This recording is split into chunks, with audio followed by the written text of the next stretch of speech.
نبرد من Perfect kill. شخصی که گانش 3500 داره، بعد گان تیر 4 تایی هم داره فرای، در مقابل منی که گانم 3500 تا و لوله هم استارتر. Perfect kill. One shot kill. گوشیم لگه، حالا نمیدونم بعد تو One shot kill. گوشیم لگه، نمیدونم توی ویدیو میبینین یا نه.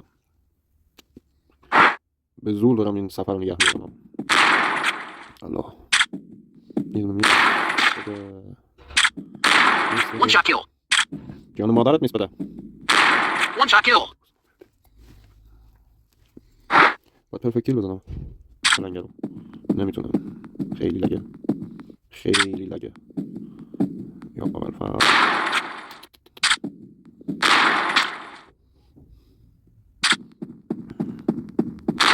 One shot kill.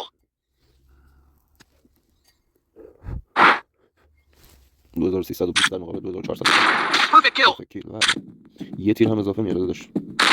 One shot kill. ناموسن چی شده چونه من چرا اینطوری میشه؟ One shot kill. 1000 تا گرفت.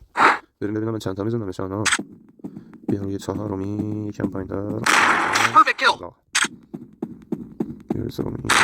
One shot kill. زدم دیر زدم عقب زدم یکم. One shot kill. 49,000 تا به من داد، به اون 10,000 تا داد. ای تو اون شرف نداشته یه پدر و مادرت. اینجا باید من بگیرمش یا این که میره و تمام میشه بازی. اگر نتونم بگیرمش امتیازم کفم میره. ای خدا میفرست کن، ای جان دلم میشد.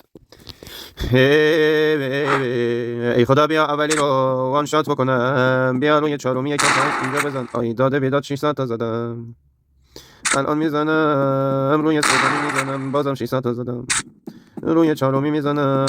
یا الله کیرم تو مولانا. 5000 تا قبم آخ داده بیدادم، آخ داده بیدادم داده بیداد. One shot kill. One shot kill.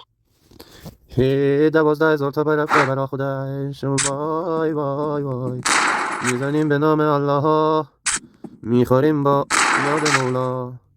الله الله الله الله. به من بده 8,000 تا 42 در مقابل 50,000 تا. وینری رو میگیره، من میرم با ویدیو قدیمیم. لایک و فالو سابسکرایب و یادتون نره. آخ دل خستم بهر چه ماندی، آخ داده بیداد.